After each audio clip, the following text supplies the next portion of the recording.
Hey, here we go with another episode of Nurse on the Go. Karon, among po trip ni bisita mi diri sa Osaka Native Restaurant sa Mandaue Centro.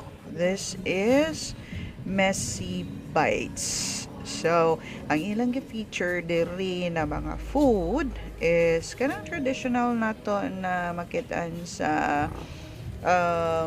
mga native nga restaurant. So they naano sila pochero, sisig, katong they also have like katong daing, then nasa ni sila yempo, calamares.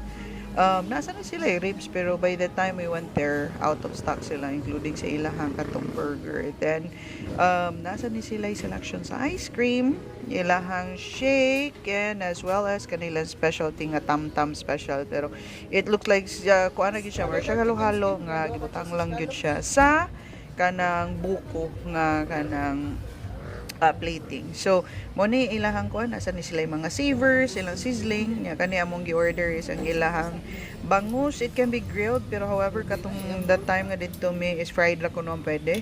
So mo na ga fried bangus na lang, and then kani ang ilahang calamares.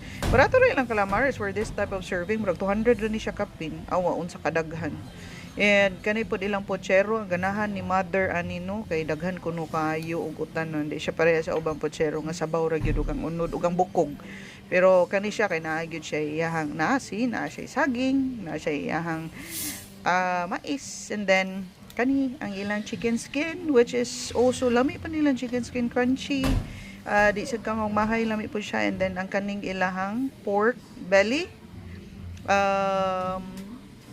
ganahan ko ninyo kay sweet, salty, just a typical nga Filipino nga kanang barbecue niya. Of course, sa kaning nga kauning gid na makumpleto kung walay coke.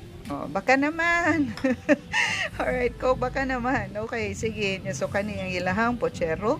So naagyod na sila unod diha, dako-dako ginang unod niya. Actually, ma-share gina nimo good for 2 persons lang. 3 dili na madag 3. Duhara na siya koto.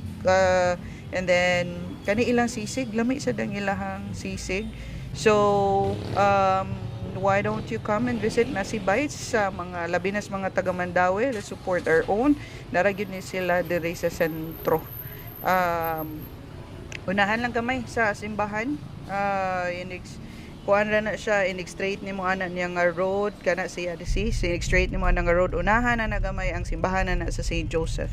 So naragid na sila just one corner away sa St. Joseph. So kung gikan mo simba, feel free to visit them. All right? That's it for our vlog today. Bye-bye.